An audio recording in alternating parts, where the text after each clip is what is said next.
This is Xiaomi Redmi Pad, and in today's video we would like to demonstrate all available lock screen or screen up gestures that you can use on this device.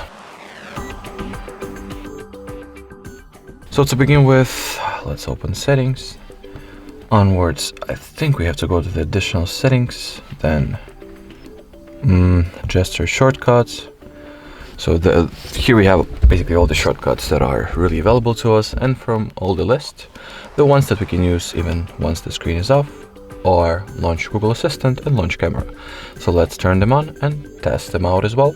So we will launch the Google Assistant by pressing and holding the power button for 0.5 seconds, and a camera we will launch by double pressing the power button, let's say. You can enable both, but just to show you that you can, use them with your display switched off, one will do just fine.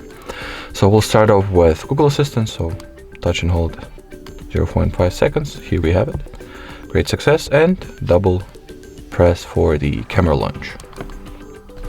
Here we have the camera opened as well. Alrighty, so that will be it. Thanks for watching, and bye bye.